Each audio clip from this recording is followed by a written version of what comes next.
আল্লাহ রাসূলের মেয়ে হযরত রুকাইয়া রাদিয়াল্লাহু তাআলা আনহা মাত্র 21 বছর বয়স, দ্বিতীয় হিজরি, 21 বছর বয়স, দ্বিতীয় হিজরি, বদরের যুদ্ধের দিন। ওনার ছেলে ছিল একটা, নাম হলো হযরত আব্দুল্লাহ। ছেলে একটাই ছিল, 4 থেকে 6 বছর বয়সে ইন্তেকাল হয়ে গেছে হযরত আব্দুল্লাহ। আর কেউ ছিল না, একটাই ছেলে, দ্বিতীয় হিজরি, মাত্র 21 বছর বয়স, বদরের যুদ্ধের দিন। হামেলা ছিলেন, পেটে বাচ্চা ছিল, উনি উটের পিঠ থেকে পড়ে গেছিলেন। এই দ্বিতীয় হিজরি, উহুদের আপনার বদরের যুদ্ধের দিন, বদরের ময়দানে উসমান ইবনে আফফান ছিলেন। নবী মানা করলেন, এসো না, আমার আপনার রুকাইয়ার কাছে তুমি থেকো। দ্বিতীয় হিজরি, এই বদরের যুদ্ধের দিন উনি ইন্তেকাল হয়ে গেলেন। ইন্না লিল্লাহি ওয়া ইন্না ইলাইহি রাজিউন। নবী আলার মেয়ের সাথে বিয়ে দিয়ে দিলেন হযরতে উম্মে কুলসুম রাদিয়াল্লাহু তাআলা আনহা। ওনার কোনো ছেলে মেয়ে ছিল না। হযরত উম্মে কুলসুম উসমান ইবনে আফফানের সাথে বিয়ে হবার পরে ওনার কোনো আওলাদ ছিল না। এই নবীর দুটো মেয়েকে বিয়ে করেছিলেন, ওজন্য ওনার লাকাব হয়েছিল জুন্নুর রাহিম। আল্লাহর রাসূল বলেছেন একবার, যদি আল্লাহ আমাকে আরো মেয়ে দিতেন, আমি নবী আমার উসমানের সাথেই বিয়ে দিয়ে দিতাম। জোরে বলুন। এক বর্ণনা এসেছে, আল্লাহর রাসূল বলেছে, আল্লাহ যদি আমাকে 40টা মেয়ে দিতেন, আমি 40টার সাথে আমার উসমানের সাথে বিয়ে দিয়ে দিতাম। শরীয়ত ইসলামে একসাথে এক মায়ের পেটে 2 বোনকে সংসারে রাখা হারাম। আল্লাহ রাসূল বলেছেন, আমি এক মেয়ের সাথে বিয়ে দিতাম, তাকে যদি আল্লাহ ডেকে নিতেন, পরেরটার সাথে আবার দিতাম। তাকেও যদি আল্লাহ ডেকে নিতেন, পরেরটার সাথে আবার দিতাম। এই করে যদি আমি নবী আমার 39টা মেয়েকে আল্লাহ ডেকে নিতেন, 40 নম্বরের সাথে আমি নবী আমার উসমানের সাথেই বিয়ে দিয়ে দিতাম। জোরে বলুন। আর জোরে বলা গেল না? সেই উসমান ইবনে আফফান ইসলাম জাহানের তৃতীয় খলিফা। আল্লাহ নবী মদিনা জমিনে করেন, ও যুবক, আল্লাহ নবী মদিনার মসজিদে নববী শরীফের পাশে হাঁটতে হাঁটতে আল্লাহ নবী মদিনা শরীফের কবরস্থান জান্নাতুল বাকিতে চলে গেলেন। জান্নাতুল বাকি তখন ছিল না, মদিনার কবরস্থান তখন ছিল না। ও যুবক, আল্লাহ নবী জায়গাটা ঘুরে ঘুরে আল্লাহ নবী পছন্দ হয়ে গেল, আল্লাহ নবীর মনে লেগে গেল। আল্লাহ নবী মদিনার মসজিদে নববী শরীফে ফিরে এসে আল্লাহ নবী ডাক দিয়ে দিলেন, আল্লাহ নবী ডেকে নিলেন, ও বাবা উসমান রাদিয়াল্লাহু তাআলা আনহু, আমি নবী আমার কাছে এসো বাবা, আমি নবী আমার কাছে শোনো বাবা। লাব্বাইকা রাসূলুল্লাহ, লাব্বাইকা রাসূলুল্লাহ। আল্লাহ নবী জানিয়ে দিলেন, আল্লাহ নবী বলে দিলেন, ও বাবা উসমান, আমি নবী ওই জায়গাটা আমার পছন্দ বাবা, আমি নবী ওই জায়গাটা আমার পছন্দ বাবা, একবার গিয়ে দেখো বাবা। আমি নবী আমার মনে লেগেছে বাবা। হযরত উসমান রাদিয়াল্লাহু তাআলা আনহু ঘুরে ঘুরে গিয়ে দেখে নিয়ে, ঘুরে ঘুরে দেখে নিয়ে জায়গাটার মালিকের কাছে গেলেন। জায়গাটার মালিকের পাশে গিয়ে ওই জায়গাটা কিনে নিয়ে আল্লাহ নবীর দরবারে চলে গেলেন। আসসালামু আলাইকুম ইয়া রাসূলুল্লাহ হাবিবাল্লাহ। আল্লাহ নবী জিজ্ঞাসা করলেন, আল্লাহ নবী জানতে চাইলেন, ও বাবা উসমান, তুমি জায়গাটা কি দেখেছো বাবা? তুমি কি জায়গাটা দেখেছো বাবা? আমি নবী আমার বড় পছন্দ বাবা। ইয়া রাসূলুল্লাহ হাবিবাল্লাহ, ইয়া রাসূলুল্লাহ হাবিবাল্লাহ, আমি উসমান শুধু দেখিনি, আমি উসমান শুধু দেখি নাই, আমি উসমান জায়গাটাকে কিনে এনেছি। জনে বলুন সুবহানাল্লাহ। নবী বলছে, কিনতে বলিনি তো ইয়া রাসূলুল্লাহ, পছন্দ আপনার, আমি উসমান না কিনে থাকতে পারি। জোরে বলে। মদিনা শরীফের কবরস্থান জান্নাতুল বাকি পুরোটা কিনেছেন উসমান ইবনে আফফান। নববী শরীফের উল্টো দিকে হাজিরা, ওই জায়গাটা পুরো কিনলেন উসমান ইবনে আফফান। জোরে বলুন সুবহানাল্লাহ। সব নবীর কদমে দিলেন। মদিনা শরীফের মসজিদ নববী শরীফ প্রথম টাকাটা দিয়েছেন আবু বকর সিদ্দিক, বাকি যত লেগেছে সব দিয়েছে উসমান ইবনে আফফান। জোরে বলে। আর জোরে বলা গেল না? দ্বীনের জন্য যে দান করেছে, আল্লাহু আকবার কবীর। নবী পাকের জীবনের শেষ যুদ্ধ ছিল কি না, নবম হিজরি, নাম কি? তাবুকের যুদ্ধ। আল্লাহ নবী জীবনের সর্বশেষ যে যুদ্ধে রাসূল ছিলেন, ওই যুদ্ধটা ছিল তাবুকের যুদ্ধ, নবম হিজরি। 30,000 সাহাবা ছিলেন। নবী পাক জীবনে যত যুদ্ধ করেছে সব থেকে বেশি সাহাবা ছিল তাবুকের যুদ্ধে 30,000। 30,000 সাহাবা। নবম হিজরি, এর আগের বছর যুদ্ধ হয়েছিল, জঙ্গে মোতা বা মাওতার যুদ্ধ। 2 লক্ষ কাফের, সাহাবাদের সংখ্যা ছিল মাত্র 3,000। কাফের কত? 2 লক্ষ কাফের, সাহাবা মাত্র 3,000। যুদ্ধ হবে বলে মনে হয় এই 3,000 2 লক্ষর সাথে হয়। সৈন্য ছিলেন, সেনাপতির দায়িত্ব 3 জন, হযরতে যায়েদ ইবনে হারেসা রাদিয়াল্লাহু তাআলা আনহু, হযরতে জাফর ইবনে আবি তালিব রাদিয়াল্লাহু তাআলা, রাসূলের চাচাতো ভাই, আলী হুজুরের ভাই ছিলেন। আরেকজন হযরতে আব্দুল্লাহ ইবনে রাওয়াহা রাদিয়াল্লাহু তাআলা আনহু, উনি ছিলেন হাফেজ এবং কবি। চলে বলবেন না, আমার নবী পাকের 12 থেকে 15টা সাহাবা ছিলেন কবি সাহাবা। নবীকে কবিতা বলতেন, তার মধ্যে সবথেকে টপ র্যাঙ্কে ছিলেন হযরতে কিনা হাসান বিন সাবিত রাদিয়াল্লাহু তাআলা আনহু। ওনার লাকাম হলো শাইরের রাসূল, নবীর কবি সাহাবী। জোরে বলে শাইরের রাসূল, নবীর কবি সাহাবী। মদিনার নববী শরীফ আল্লাহর রাসূল কাটের মেম্বার করে দিলেন, হাসান তুমি ওই কাটের মেম্বারে দাঁড়িয়ে দাঁড়িয়ে কবিতা বলবে। প্রয়োজন যদি হয় আল্লাহ রুহুল কুদুস জিবরাইলকে পাঠিয়ে আল্লাহ তোমাকে সাহায্য করবেন। জোরে বলবেন না, আল্লাহর রাসূল বলেছেন, হাসান তুমি খালি আমাকে দুনিয়ায় কবিতা শোনাচ্ছ তা নয়, তুমি আল্লাহর জান্নাতে গিয়ে আমাকে কবিতা শোনাবে। জোরে বলে, আর জোরে বলা গেল না। আল্লাহ নবীর কদমে দাঁড়িয়ে গেলেন, আসসালামু আলাইকুম ইয়া রাসূলুল্লাহ, হাবিবাল্লাহ। আল্লাহ নবী সালামে জবাব খানা দিলেন, আল্লাহ নবী উত্তর খানা দিলেন, ইয়া রাসূলুল্লাহ, হাবিবাল্লাহ, ইয়া রাসূলুল্লাহ, হাবিবাল্লাহ।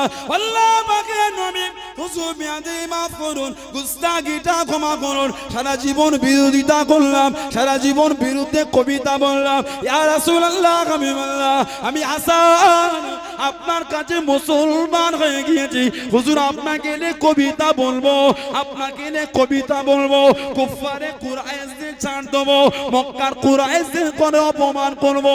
ও যুবক, আল্লাহ নবী হেসে হেসে জবাব দিয়ে দিলেন, ও বাবা হাসান আমি রাসূলুল্লাহ, আমিও তো কুরাইশ, আমি নবী আমাকে কি লাগবে না, আমি নবী আমাকে কি লাগবে না, ইয়া রাসূলুল্লাহ, হাবিবাল্লাহ, ইয়া রাসূলুল্লাহ, হাবিবাল্লাহ। আল্লাহ পাকের নবী হুজুর বিয়াদি মাফ করুন, গুস্তাগিটা ক্ষমা করুন। আটার মধ্যে যেমন চুল পড়ে গেলে চুলটাকে টেনে টেনে তুললে চুলের গায়ে আটা থাকে না, চুলের গায়ে আটা লাগে না। ইয়া রাসূলুল্লাহ, হাবিবাল্লাহ আমি হাসান কুরাইশের মধ্যে থেকে আপনাকে আমি ওইভাবে বার করে আনবো, আপনাকে লাগতে দেবো না। জোরে বলুন সুবহানাল্লাহ। চুল পড়লে চুল তুললে চুলের গায়ে আটা লাগে না, ঝাড় দেবো কুরাইশদের, আপনাকে ওইভাবে বার করে আনবো, আপনার গায়ে লাগতে দেবো না। জোরে বলে সুবহানাল্লাহ। নবী বলেছে হাসান আল্লাহর জান্নাতে গিয়ে কবিতা শোনাবে। জোরে বলুন না সুবহানাল্লাহ। শাইরের রাসূল, নবীর কবি হযরতে হাসান বিন সাবিত রাদিয়াল্লাহু তাআলা। আমাদের সমাজেও কবি আছে, বিদ্রোহী কবি কাজী নজরুল ইসলাম, নবীর ভালোবাসায় কম কবিতা লিখেছেন। জোরে বলে আল্লাহর হামদ লেখে না, কি বলে আমি যদি আরব হতাম ওই পথে হেঁটে যেতেন মোর নূর নবী হযরত। জোরে বলে, আর জোরে বলা গেল না। আমি যদি মদিনার রাস্তা হতাম, মদিনার মাটি হতাম, মদিনার পথ হতাম, আমার উপর থেকে নবী পাক নূরের কদমে হেঁটে হেঁটে যেতেন। জোরে বলে সুবহানাল্লাহ। এটা আশিকদের ব্যাপার, এটা গোলামদের ব্যাপারে।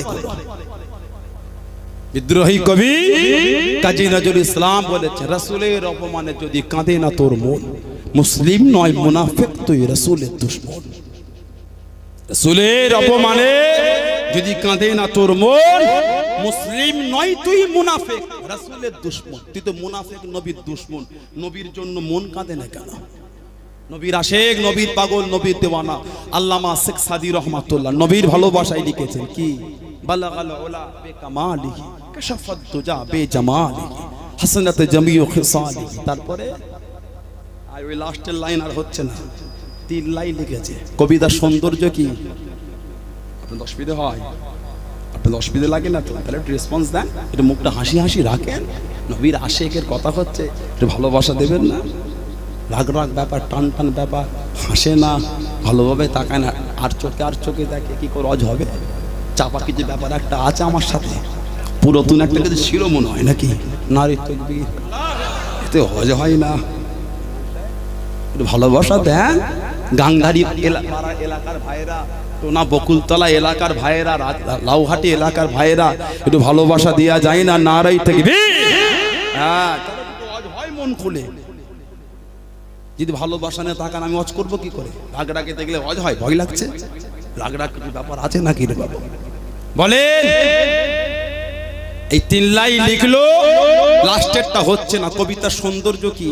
ছন্দের মিল। কবিতার মানে দেখা হয় না, কবিতার ছন্দের মিল করা হয়। পদ্যর কিন্তু ওপরের লাইনের সাথে নিচের লাইনে একটা মিল থাকতে হবে। আপনার পদ্য নয় গদ্য। বাংলায় পদ্য আর গদ্য, ইংরেজিতে পোয়েম পোয়েট্রি, আরবিতে নজম আর নসর। নজম আর নসর, পোয়েম পোয়েট্রি আর পদ্য আর গদ্য। পদ্যের সৌন্দর্য ছন্দের মিল। সেই ছোটবেলায় মনে হয় অনেক পড়েছিল, আতা গাছে তুতা পাখি টালির হিরে দাদার মরমরে তার ঠাকুর দাদা, ছন্দের মিল। ছোটবেলায় অনেক পড়েছিলাম মনে হচ্ছে। আমাদের ছোট গিরা মায়ের সময় বাঁচাই প্রাণ, মাঠ ভরা ধান আর জল ভরা দিঘি, চাঁদের কিরণ লেগে করে ঝিকিমিকি। বৈশাখ মাসে তার হাঁটু জল থাকে, পার হয়ে যায় গরু, পার হয় গাড়ি। তাই তো? তারপরে ফুলিয়ে ফেললাম কেন? এতদিন তবুও যে 12 হয়েছে কঠিন ব্যাপার। তবু যে 12 হলো, কুড়িয়ে কাড়িয়ে জুটিয়ে এক জায়গায় জড়ো করে, এটাও বিরাট ব্যাপার। 5 বছর হয়ে গেল, মাস্টার ডিগ্রি কমপ্লিট, এখনো যে আছে ভাঁড়ে একটুখানি, এটাও অনেক ব্যাপার। বলে আমরা ইংরেজিতে পড়েছিলাম, twinkle twinkle little star how I wonder what you are up above the world so high like a diamond in the sky. এগুলো ছন্দের মিলে গুলো। কবিতার সৌন্দর্য তখনই হয় যখন ছন্দের একটা মিল থাকে। ছন্দের মিল থাকে। কোমর পাড়ার গরুর গাড়ি, বুঝাই করা কলসি হাড়ি, বংশী আসে না? কঠিন ব্যাপার। ইমাম সাহেব তোমরা কিছু বলবে না? বলবো আমাদের করে। ছেলে যখন ছোট থাকে, বাপ তখন ছেলেকে নিয়ে বাজারে গিয়ে ছেলে শখ পূরণ করে। আর বাপ যখন বড় হয়, ছেলে তখন বাপকে নিয়ে গিয়ে বাপের মনের শখগুলো পূরণ করে। এটাই দুনিয়ার নিয়ম। কি আমরা যখন ছোট ছিলাম আমাদের মাস্টার পড়িয়েছে, এখন আমার বড় হয়ে ছোট গুণ একটু আমাদের গুণ বলে দেবে তো। এটা তো নিয়ম দুনিয়া, চিরাচরিত এইভাবেই তো চলছে। আল্লাহ পাক আমাদের সকলকে হেফাজত করে, বলুন আমিন। বলেন আল্লাহুম্মা আমিন। কবিতার সৌন্দর্য হলো ছন্দের মিল। বালাগাল উলা বেকামালিহি কাশাফাত দুজা বেজামালিহি। লাস্টে মিল দেখছেন, হাসানাত জামিউ খিসালিহি। মিল নেই, এটাই কবিতার সৌন্দর্য। এই 3 লাইন লিখে আর হচ্ছে না, ঝরঝর করে কাঁদছে। নবীর কামালিয়াতের উপর লিখছে। বালাগাল উলা বেকামালিহি কাশাফাত দুজা বেজামালিহি হাসানাত জামিউ খিসালিহি। এই 3 লাইন লিখে আর হয় না, ঝরঝর করে কাঁদছে।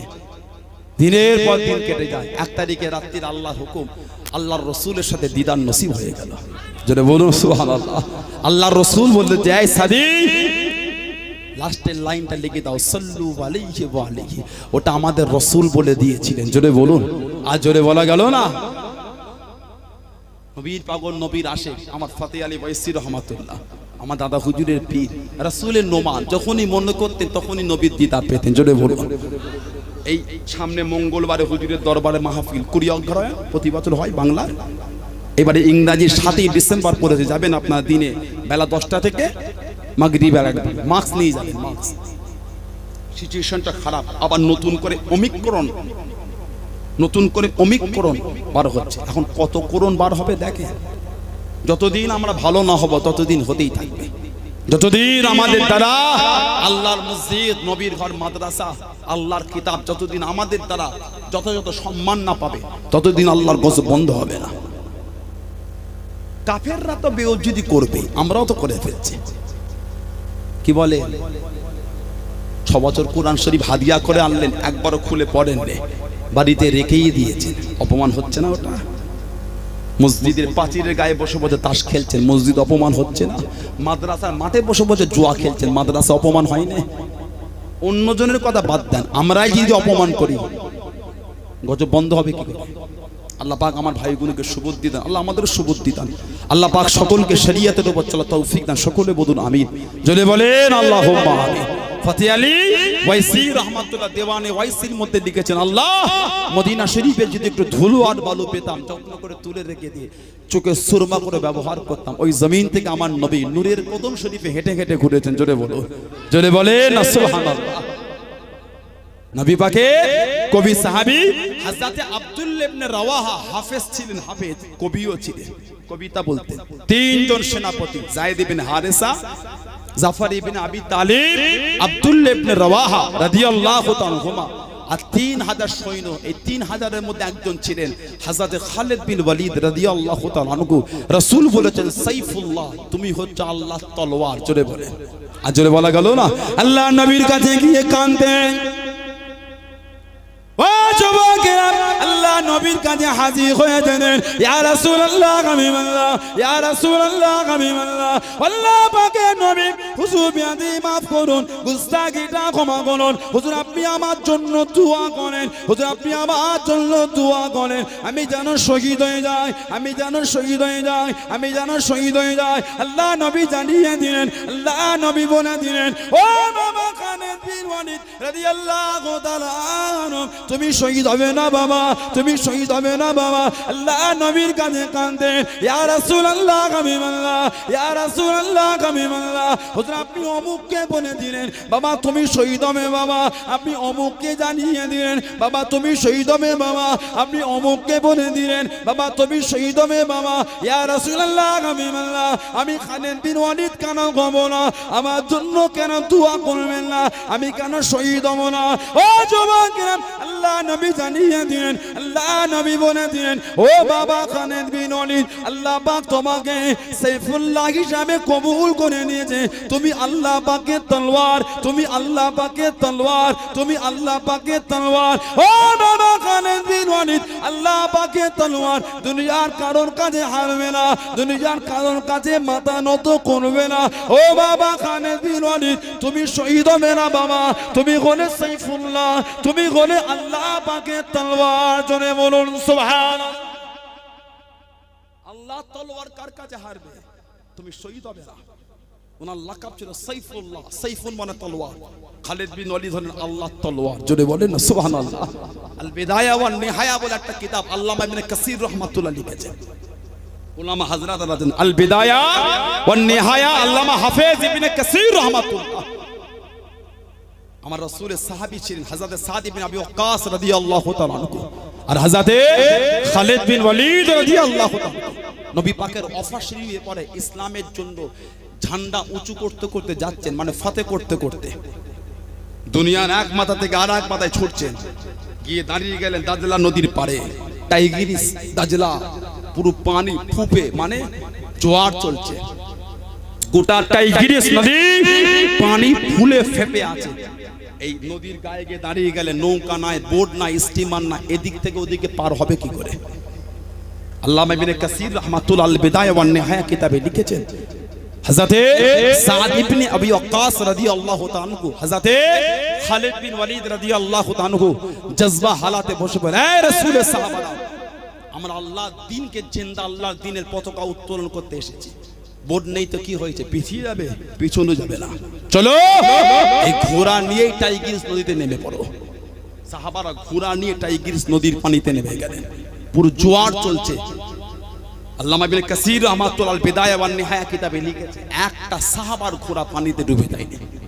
ডাঙায় যেমন ঘোড়া চলে, আল্লাহ সেই দিন সাহাবাদের ঘোড়াটা টাইগ্রিস নদী, দাজলা নদীর উপর থেকে ডাঙার মতন আল্লাহ চালিয়ে দিয়েছিলেন। জোরে বলো, আর জোরে বলা যাবে না।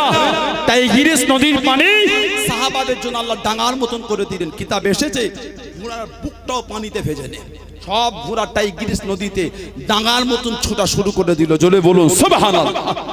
সেই খালিদ বিন ওয়ালিদ রাদিয়াল্লাহু তাআলা জীবনের 150 বেশি যুদ্ধ করেছেন সেনাপতি দায়িত্ব নিয়ে। একটা যুদ্ধে হারেননি, প্রত্যেকটাই জয়ী হয়েছেন। যে টুপিটা মাথায় দিয়ে যুদ্ধ করতে, ওই টুপিতে ছিল আমার নবী পাকের নূরের বাদান শরীফের একটা চুল, ওই চুল শরীফ টুপির সাথে জড়ানো। টুপিটা মাথায় দিয়ে যুদ্ধ করতেন, প্রত্যেকটা যুদ্ধ আল্লাহ ওনাকে ফতে দিয়েছিলেন। জোরে বলুন না সুবহানাল্লাহ। হযরত মুহাম্মদ ইবনে ইসমাইল বুখারী রাহমাতুল্লাহ, বুখারী শরীফের মুসান্নিফ, সারা জীবন যেই জুব্বাটা পরেছিলেন ওই জুব্বাই ছিল আমার নবী পাকের নূরের বাদান শরীফের চুল। ওই চুল শরীফ জড়ানো জুব্বা, সারা জীবন ওই জুব্বাটা নিজে জড়িয়ে ব্যবহার করেছেন। সব সময় ওই জুব্বাটা বুকের সাথে জড়িয়ে রাখতেন। হযরতে খালিদ বিন ওয়ালিদ যে টুপিটা মাথায় দিয়ে যুদ্ধ করতেন ওই টুপিতে ছিল আমার নবী পাকের নূরের বাদান শরীফের চুল। এক জিহাদে গেলেন, যুদ্ধে ওই টুপিটা ঘরে রেখে চলে গেলেন। হযরতে খালিদ বিন ওয়ালিদ যুদ্ধে জিততে পারছেন না, কঠিন সম্মুখীন হয়ে যাচ্ছেন, জয়ী হতে পারছেন না, কঠিন পরিস্থিতি চলছে। আল্লাহ নবী সাহাবারা আল্লাহ নবীকে খুব দেখলেন। মদিনা শরীফে সাহাবারা স্বপ্নের মধ্যে দেখতে পেলেন, আল্লাহ নবী জানিয়ে দিলেন, আল্লাহ নবী বলে দিলেন, ও বাবা সাহাবারা, আমার খালিদ বিন ওয়ালিদ যুদ্ধের ময়দানে গেলে যায়, তোমরা আমার খালিদ বিন ওয়ালিদের কাছে চলে যাও, তোমরা আমার খালিদ বিন ওয়ালিদের কাছে চলে যাও। আল্লাহ রাসূলের সাহাবারা ঘুম থেকে উঠে গেলেন, সাহাবাদের বাড়ি বাড়ি গেলেন, সাহাবাদের ঘরে ঘরে চলে গেলেন। ও রাসূলুল্লাহ সাহাবা, আল্লাহ নবী স্বপ্নের মধ্যে জানিয়ে দিলেন, আল্লাহ নবী খবরের মধ্যে জানিয়ে দিলেন, আল্লাহ নবী জিহাদের ময়দানে যাবার জন্য বললেন। হযরত খালিদ বিন ওয়ালিদ যুদ্ধের ময়দানে গেলে যায়, আল্লাহ নবী যাবার কথা জানিয়ে দিলেন, আল্লাহ নবী যাবার কথা বলে দিলেন। আল্লাহ রাসূলের সাহাবারা বাড়ি বাড়ি জানিয়ে দিলেন। এই শব্দখানা ওনার বিবির কানে চলে গেল, ওনার বিবির কানে পৌঁছে গেল, চিন্তিত হয়ে গেলেন, চিন্তার মধ্যে পড়ে গেলেন, চিন্তা করতে করতে দেখে নিলেন আল্লাহ নবীর চুল শরীফওয়ালা টুপিখানা বাড়িতে রেখে চলে গেলেন। টুপি ঘরে, সব সাহাবারা রেডি, উনিও পর্দা নাশিনা হয়ে কাউকে কিছু না বলে টুপিটাকে নিয়ে উনিও ঘোরালে সাহাবাদের পিছনে। সাহাবারা যাচ্ছেন, কিছুটা গিয়ে দেখলেন একটা মেয়ে আমাদের পিছনে দাঁড়িয়ে গেলেন। কে তুমি? জবাব দিচ্ছে, আমি হযরত খালিদ বিন ওয়ালিদ রাদিয়াল্লাহু তাআলা আনহুর স্ত্রী, আমিও যাব। সাহাবারা ছেড়ে দিলেন, কাফেলা গিয়ে পৌঁছে গেল। সাহাবারা যে যার জায়গা নিয়ে নিচ্ছে, ওনার বিবি ওনার সামনে গেলেন, শরীরটা নিকাবে ঢাকা। এই মেয়েকে শরীরের নিকাব সরিয়ে দেখছে বিবি, কি খবর তুমি? না, আমার কানে আওয়াজ আসলো আপনি নাকি যুদ্ধে জিততে পারছেন না। চিন্তিত হয়ে গেলাম, চিন্তা করতে করতে দেখতে পেলাম যে টুপিটা পরে আপনি জিহাদের ময়দানে যান, ওটাকে ঘরে রেখে চলে এসেছেন। সেই আল্লাহর নবীর চুল শরীফ দিয়ে জড়ানো টুপি, সেই টুপিটা আমি আপনাকে দিতে এসেছি। খালিদ বিন ওয়ালিদ রাদিয়াল্লাহু তাআলা ওই টুপিটাকে নিলেন, আল্লাহ হুজুরকে ওই যুদ্ধের ময়দান আল্লাহ পাক ফাতে দিয়ে দিলেন। জোরে বলুন, আর জোরে বলা গেল না? 150 বেশি যুদ্ধ করেছিলেন, কোন যুদ্ধে হারেননি, সেনাপতি হয়ে প্রত্যেকটা যুদ্ধ আল্লাহ জয়ী করেছিলেন। বলুন না সুবহানাল্লাহ। জঙ্গে মুতা বা মাউতার যুদ্ধ 8ম হিজরি, 3000 সাহাবা, 2 লক্ষ কাফের। বলেন তো দেখি গোটা পৃথিবীর সবথেকে নিচু জায়গাটার নাম কি? অসুবিধা হয় আপনাদের? গোটা পৃথিবীর সবথেকে নিচু জায়গাটার নাম কি বলেন তো? জানেন আপনারা? ডেড সি নাম শুনেছেন? আজকে ঘরে গিয়ে একটু ইউটিউবে লিখবেন ডেড সি। ডেড মানে কাঁচে লেখে না ডেড বডি, ডেড মানে কি? মৃত। ডেড মানে মৃত, ডেড লেখে না? আর সি মানে সমুদ্র। ডেড মানে মৃত, সু মানে আমরা সি মানে সমুদ্র, ডেড সি মানে মৃত সমুদ্র, মৃত সাগর। ওটা কোথায় আছে? জর্ডানে আছে, জর্ডান। হযরত নবী লূত আলাইহিস সালাম গোটা পৃথিবীর মধ্যে সর্বপ্রথম সমকামিতা, একটা ছেলে হয়ে ছেলের প্রতি আকৃষ্ট, একটা মেয়ে হয়ে মেয়ের প্রতি আকৃষ্ট, গোটা পৃথিবীর মধ্যে সর্বপ্রথম শুরু হয়েছিল লূত নবীর উম্মতেরা। আল্লাহ পাক একটা মেয়ের জন্য আল্লাহ একটা ছেলেকে সৃষ্টি করেছে, আল্লাহ একটা ছেলের জন্য আল্লাহ একটা মেয়েকে সৃষ্টি করেছে, ছেলের জন্য আল্লাহ ছেলেকে সৃষ্টি করেনি, মেয়ের জন্য আল্লাহ মেয়েকে সৃষ্টি করেনি, একে অপরের সাথে সম্পর্ক জড়াবার জন্য। লা হাওলা ওয়ালা কুওয়াতা ইল্লা বিল্লাহ। সমকামিতার শরীয়তে হারাম, আল্লাহ লানত তাদের উপরে। সমকামিতা, লেসবিয়ান, আল্লাহ লানত। ছেলে হয়ে ছেলের প্রতি মনোযোগ দিয়া, মেয়ে হয়ে মেয়ের প্রতি আকৃষ্ট হওয়া। লা হাওলা ওয়ালা কুওয়াতা ইল্লা বিল্লাহ। পৃথিবীর কিছু কিছু দেশ আছে এটাকে বৈধ করেছে। নাউজুবিল্লাহ বলেন, জলে হলো না নাউজুবিল্লাহ। সর্বপ্রথম গোটা পৃথিবীর শুরু হয়েছিল লূত নবীর উম্মতেরা। জর্ডানের আম্মান এই লূত নবী উম্মতেরা। লূত নবীকে হযরত নবী ইব্রাহিম আলাইহিস সালামের ভাইপো ছিলেন। হযরত নবী ইব্রাহিম আলাইহিস সালামের ভাইপো। আল্লাহ পাক বলে, এই আমার নবী লূত উম্মত উম্মতিদের জানিয়ে দেন আমি আল্লাহ নারাজ হয়ে গেছি। তারা যদি এটাকে বন্ধ করে, শুনলো না, আল্লাহ পাক হুকুম দিলেন আপনি এই এলাকা ছেড়ে চলে যান। মেয়েকে নিয়ে ওনার স্ত্রী আর কিছু লোককে নিয়ে চলে যাচ্ছে। আল্লাহর তরফ থেকে হুকুম ছিল এই যখন হেঁটে হেঁটে যাবে কেউ যেন পিছন ফিরে না দেখে। ওনার একজন স্ত্রী ছিলেন, নবীর কথার উপর ঈমান আনেন। এই হাঁটতে হাঁটতে পিছনের দিকে তাকিয়েছিল। জর্ডানের পাহাড়ে আজও ওনার ওই স্ত্রীটা পাথর করে আল্লাহ রেখে দিয়েছে। লূত নবীর একজন বিবি জর্ডানের পাহাড়ের পাথর হয়ে আজও দাঁড়িয়ে আছে।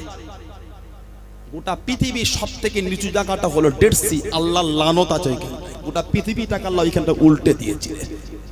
যেই পানিতে মানুষ ভাসে, ডোবে না। একটা 6 মাসের বাচ্চাকেও যদি পানিতে ফেলে দেন ভাসবে, ডুববে না।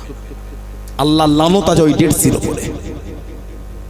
জর্ডানে আম্মান শহর থেকে যেতে হয় জঙ্গে মোতা বা মওতার যুদ্ধ। 3000 সাহাবা আর 2 লক্ষ কাফের সেনাপতির দায়িত্ব 3টে। ওই যুদ্ধে আল্লাহ মুসলমানদের করে আল্লাহ জয়ী করেছিলেন। জোরে বলুন। আর জোরে বলা গেল না। এই রাগ মিটাবার জন্য তার পরের বছর 9 হিজরি এই আপনার তাবুকের যুদ্ধ করেছিল। ওই কাফের গুলো হিরাকেল বাদশা রোম সাম্রাজ্য, ওরা এসে তৎকালীন পৃথিবীর সব থেকে ক্ষমতাবান ছিল রোম সাম্রাজ্য। এই 3000-এর কাছে হেরে যাওয়াটা পৃথিবীর দরবারে লজ্জিত হয়ে গেল। এই রাগ মিটাবার জন্য এই তাবুকের যুদ্ধের ফের ইন্তজাম শুরু করে দিল। আল্লাহ রাসূল সাহাবাদের নিয়ে বসে গেলে, বাবার কার কাছে কি আছে দাও। ওই যুদ্ধে আবু বকর সিদ্দিকের ঘরে যা ছিল সব দিয়েছিল। সে বলে না, মাথায় করে গাঁটলি করে আনলো ওই তাবুকের যুদ্ধ। যা ছিল সব বেঁধে ওনার বিবি আসার সময় একটা খাজুর গাছের ছিঁড়া ফাটা তেলাই পাটি ওটাও দিয়ে দিলেন। এটা নবীর কদমে আমার তরফ থেকে দেবেন, আমার কাছে দিবার আর কিছু নেই। আবু বকর সিদ্দিক মাল এনে আমার নবীর কদমে নামিয়ে দিলেন, হুজুর আমার তরফ থেকে এটা। নবী পাক বললেন কত মাল এনেছেন? হুজুর কিঞ্চিত পরিমাণ। নবী পাক জিজ্ঞাসা করলেন ঘরে কি? হুজুর যা ছিল উজাড় করে কদমে মুস্তাফায় দিয়ে দিয়েছে। জিম্মাতুল্লাহ ইয়া জিম্মাত রাসূলিল্লাহ, আল্লাহ আল্লাহর রাসূলের জিম্মায় রেখে এসেছি। জোরে বলে। আর জোরে বলা গেল না। সাল্লাল্লাহু আলাইহি ওয়াসাল্লাম রাদিয়াল্লাহু তাআলা সব আপনার কদমে। ওমর ফারুক বলছে আজকে হারবে আবু বকর সিদ্দিক। তখন ওমর ফারুকের কাছে অনেক মাল ছিল, বাড়ি যা সম্পদ ছিল অর্ধেকটা মাল আমার নবীর কদমে দিলেন। পুরো উটের পিঠ বুঝাই করে এনেছে। নবী পাক বললেন ওমর ফারুক এত মাল? লাব্বাইকা রাসূলুল্লাহ। হুজুর আমার কিঞ্চিত পরিমাণ। ঘরে কি? আরে হুজুর বিয়াদই মাপ চাই, অর্ধেকটা আপনার কদমে দিয়েছি, অর্ধেকটা রেখে এসেছি। আবু বকর সিদ্দিক কি বললেন? কম হলো, যা ছিল সব দিয়ে দিয়েছি। ওমর ফারুক হুজুর অর্ধেকটা দিয়েছে, অর্ধেকটা আছে। নবীর পাশে দাঁড়িয়ে ওমর ফারুক ঝরঝর করে কাঁদছে, আল্লাহ আমার হায়াত যদি কিয়ামত পর্যন্ত করে দেয় আমি ওমর আবু বকর সিদ্দিককে হারাতে পারবো না। জোরে বলে। আর জোরে বলা যাবে না। মাল অনেক হলো, আমি বাড়ির কথা ভেবে অর্ধেকটা রেখেছি। আবু বকর সিদ্দিকের মাল কম হলো, যা ছিল সব কদমে মুস্তাফায় দিয়েছে। জোরে বলে। আর জোরে বলা গেল না। আল্লাহ নবী সাহাবাদের কাছে দান চাইলেন। ও যুবকেরা, আল্লাহ রাসূল সাহাবী, আল্লাহ রাসূল জামানা ইসলাম জানে 3 নম্বর খলিফা হযরত উসমান ইবনে আফফান আল্লাহ নবীর সামনে দাঁড়িয়ে গেলেন। আল্লাহ নবীর কাছে দাঁড়িয়ে গেলেন, ইয়া রাসূলুল্লাহ হাবিবাল্লাহ, ইয়া রাসূলুল্লাহ হাবিবাল্লাহ, আল্লাহ পাকের নবী হুজুর বিয়াদি মাফ করুন, গুস্তাখিটা ক্ষমা করুন। আমি উসমান 100 উট আমি দেবো, পিঠে মাল বোঝাই করা। আল্লাহ নবী খুশি হয়ে গেলেন, আল্লাহ নবী কবুল করে নিলেন। আল্লাহ নবী আবারও বলেন, ও বাবা সাহাবারা কার কাছে কি আছে বাবা? আমি নবী আমার কাছে দাও বাবা, আমি নবী আমার হাতে দাও বাবা। ইয়া রাসূলুল্লাহ হাবিবাল্লাহ, ইয়া রাসূলুল্লাহ হাবিবাল্লাহ, আল্লাহ পাকের নবী হুজুর বিয়াদি মাফ করুন, 100 উট নয় হুজুর, আমি উসমান আপনার কদমেতে হুজুর 200 উট দেবো, পিঠে মাল বোঝাই করা। আল্লাহ নবী খুশি হয়ে গেলেন। আল্লাহ নবী কবুল করে নিলেন। আল্লাহ নবী আবারও বলেন, ও বাবা সাহাবারা, কার কাছে কি আছে বাবা, আমি নবী আমার কাছে দাও বাবা। আল্লাহর দ্বীনকে জিন্দা করার জন্য, আল্লাহর ইসলামের পতাকাটা তোলার জন্য, আল্লাহর দ্বীনকে কায়েমের জন্য। ও যুবকেরা, আল্লাহ রাসূলের জামানা হযরত উসমান ইবনে আফফান রাদিয়াল্লাহু তাআলা আনহু আবারও দাঁড়িয়ে গেলেন। ইয়া রাসূলুল্লাহ হাবিবাল্লাহ, ইয়া রাসূলুল্লাহ হাবিবাল্লাহ, হুজুর বিয়াদি মাফ করুন, 200 উট নয় হুজুর, আমি উসমান আপনার কদমে দে হুজুর 300 উট দেবো, পিঠে মাল বোঝাই করা জনে বলুন সুবহান আল্লাহ। নবী খুশি হয়ে গেলেন। আল্লাহ নবী আবারও বলেন, ও বাবা সাহাবারা, কার কাছে কি আছে বাবা, আমি নবী আমার কাছে দাও বাবা, আমি নবী আমার কাছে দাও বাবা। হযরত উসমান দাঁড়িয়ে গেলেন, ইয়া রাসূলুল্লাহ হাবিবাল্লাহ, ইয়া রাসূলুল্লাহ হাবিবাল্লাহ, আল্লাহ আমাকে নবী হুজুর বিয়াদি মাফ করুন, 300 উট নয় হুজুর, আমি উসমান আপনার কদমে 600 উট দেবো, পিঠে মাল বোঝাই করা জনে বলুন সুবহান, আর একটু জোরে বলুন সুবহান। 600 উট দেবো হুজুর। নবী এত খুশি হয়েছিলেন, উঠে দাঁড়িয়ে বললেন, উসমান আমি রাসূল বলছি, তোমার কোনো আমল আর বেকার যাবে না। জোরে বলে, আর জোরে বলা গেল না। উসমান ইবনে আফফান টুকটুক করে গিয়ে বলে, হুজুর বিয়াদি মাপ চাই, আরো 350 উট দেবো। জোরে বলে, আর জোরে বলা গেল না। উসমান ইবনে আফফান তাবুকের যুদ্ধের জন্য 9ম হিজরি একাই 900 থেকে 950 উট উনি একা দিয়েছিলেন। জোরে বলে, 50 থেকে 100টা যুদ্ধের ঘোড়া দিয়েছিলেন, আর 1000 আশরাফি 1000 স্বর্ণ মুদ্রা নবীর কদমে দিয়ে দিলেন। জোরে বলুন। সাহাবাদের সংখ্যা ছিল 30,000। উসমান ইবনে আফফান একা 10,000 সাহাবাদের যাওয়া আসা, রাস্তায় সমস্ত খরচার দায়িত্ব, এই 10,000 সাহাবার দায়িত্ব উসমান ইবনে আফফান একাই নিয়ে নিলেন। জোরে বলুন, আর জোরে বলা যাবে না। নবী পাক মাঝে মাঝে বলতেন, আমার একটাই সাহাবী দুনিয়া থেকে জান্নাত কিনে ফেলেছে, একটাই সাহাবী দুনিয়া থেকে জান্নাত কিনেছে, ওটা হলো আমার উসমান ইবনে আফফান। জোরে বলুন সুবহানাল্লাহ। দিনের জন্য যে খেদমত, দিনের জন্য যে দান, কম খেদমত দিনের জন্য করেন। আল্লাহ আল্লাহর রাসূলের ভালোবাসায় দিনের জন্য বিলীন করেছে। নিজে একা 900 থেকে 950 খালি তাবুকের জন্য উট দিয়েছিলেন। জোরে বলুন, আর জোরে বলা গেল না। সেই রাসূলকে ভালোবাসেন, সেই নবীর মহব্বত, তবেই তো মুমিন। যারা মসজিদ কমিটি আছে, মাদ্রাসা কমিটি আছে, এখানে দাঁড় করিয়ে মাথায় কোরআন দিয়ে জিজ্ঞাসা করে, যখন বাক্সগুলো তালা করে টাকাগুলো জড়ো করে গুছাই না, 5, 10টা 20টা 15টা ছিঁড়া নোটও পায়। কে দিল? কে দিল? জেনে দিয়ে গেল না, পরিতে দিল না ভূতে দিল? আমাদের টুপিওয়ালা, দাড়িওয়ালা, জুব্বাওয়ালা মুসল্লি গুলোই দিয়েছে মসজিদে বাক্সই। কথা বলেন না কেন? মসজিদ কমিটির কেউ থাকলে এখানে দাঁড় করিয়ে কোরআন দান, তার মাথায় মিথ্যাকে সত্যি বলে জিজ্ঞাসা করে।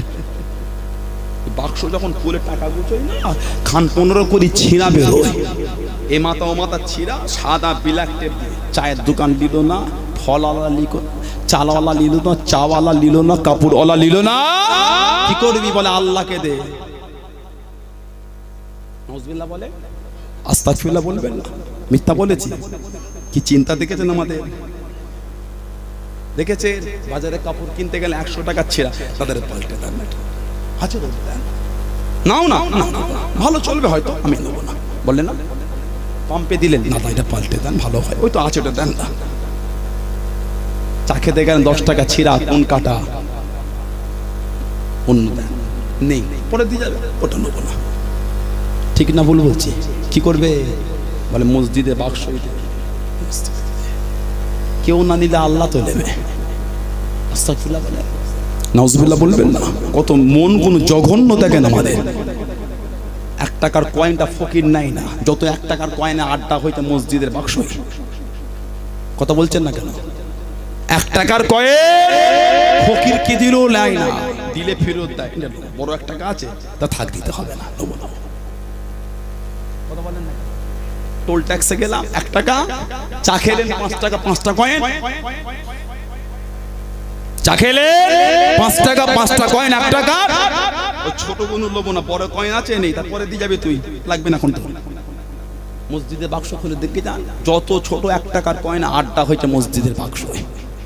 মন দেখেছেন কত জঘন্য মন দেখেন। ছেঁড়া টাকা কাকে দিয়ে বলে মসজিদেতে, কেউ তো দেখতে পারে টুক করে মুড়ে গুটে জুম্মাদি চাঁদা তুলছে, সেই ছোট ছোট কৌটুলি আপনার থেকে তোলে না। ও লোক হয় না, 500 টাকার লোক দিচ্ছে, 100 টাকার লোক, হ্যাঁ মুচিরে মুচিরে 100 টাকা দিল। 100 টাকার কি আছে জানেন আপনি? যখন গুনবে তখন জানবে কি আছে। আল্লাহ এই নোংরা মানসিকতা থেকে আল্লাহ আমাদের দূরে রাখেন, বলুন আমি। 2 টাকা দেবে ভালো দেন, সলিডটা চকচকেটা দেবেন আল্লাহর রাস্তায়, খারাপটা দিচ্ছে আল্লাহর রাস্তায়। যাকে মেরে মেরে মেরে মেরে হলুনি বলে মাদ্রাসায় দেবেন, আর হচ্ছে এর কথা বলেন না কেন? আরে ছেড়ে বেরেন ভালো, ওকে মিশনে দে, ডাক্তার হবে কেমন কথা বলে, ওর বুদ্ধি জানিস। আমি ডাক্তার করতে মানা করি, আমাদের আনন্দ। রাজাহাট থানায় যদি একটা আমার ভাই বড়বাবু হয়, এটা আমাদের জন্য খুশি। আইসি হয় যদি আমাদের আনন্দ। কিন্তু আমার বক্তব্য বাবার চিন্তাটা কি? যে ছেলেটাকে মেরে মেরে হলো না, ওকে মাদ্রাসায় দে, ছেলেটা শান্ত, বুদ্ধি ভালো, ওকে ডাক্তার কর, ইঞ্জিনিয়ার কর। যারকে মেরে মেরে পারলো না বলে ওটা মাদ্রাসায় দিয়ে ঠিক হয়ে যাবে। তারপর আলহামদুলিল্লাহ আল্লাহ পাক ওকে ঠিকই করে দিয়ে হাফেজ বানিয়ে দেয়, বড় আলেম করে দেন। জোরে বলে, আর জোরে বলা গেল না। কিন্তু আপনার চিন্তাটা কি? এই নোংরা মানসিকতা পাল্টা। আল্লাহ আমাদের সুবুদ্ধি দেন, আল্লাহ আমাদের হেফাজত করে, আল্লাহ পাক আমাদের ঈমান আমল খাতিমা বিল খায়র নসিব করেন। সকলে বলুন আমিন। জোরে বলেন আল্লাহুম্মা আমিন। একটু দরুদ শরীফ আল্লাহুম্মা।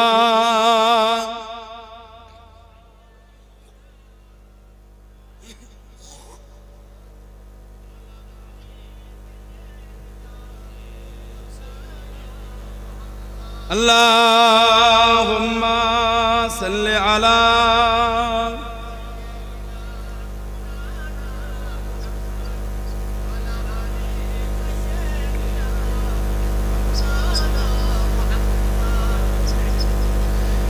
प्यारे नबी, प्यारे नबी, प्यारे नबी, प्यारे नबी, चाँद जैसे वो नबी, चाँद से वाला नबी, चाँद जैसे वो नबी, चाँद से वाला नबी, तेरे प्यारे नाम पर हो जाओ फिदा नबी, तेरे प्यारे नाम पर हो जाओ फिदा नबी, प्यारे नबी, प्यारे नबी, प्यारे नबी, प्यारे नबी।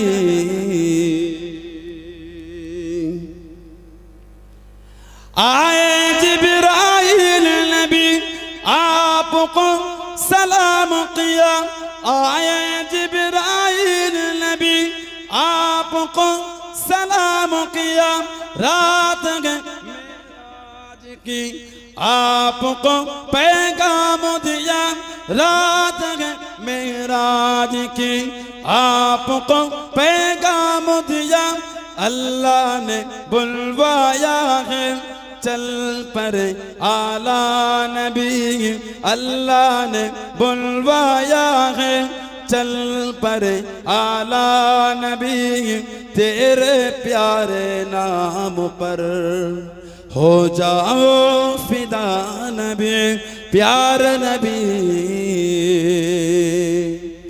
प्यारे नबी,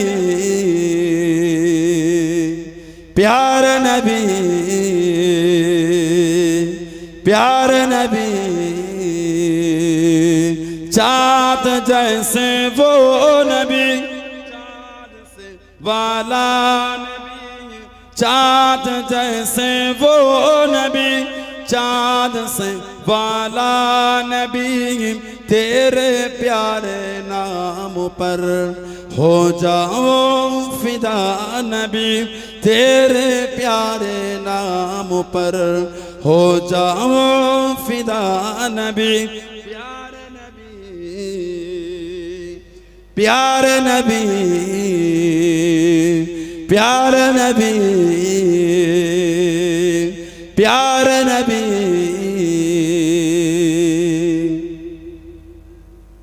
सारे अंबिया थे सफों में ही खरे सारे अंबिया थे सफों में ही करे एक जिब्रील आप नमाज पढ़े एक जिब्रील आप नमाज पढ़े क्या अजब मंजर था वो मस्जिद अक्सा नबी क्या अजब मंजर था वो मस्जिद अक्सा नबी तेरे प्यारे नाम पर हो जाओ फिदा नबी प्यारे नबी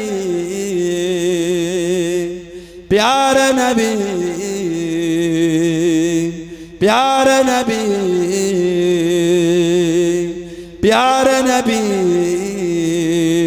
चाँद जैसे वो नबी चाँद से वाला नबी चाँद जैसे वो नबी चाँद से वाला नबी तेरे प्यारे नाम पर हो जाओ फिदा नबी तेरे प्यारे नाम पर हो जाओ फिदा नबी अल्लाहुम्मा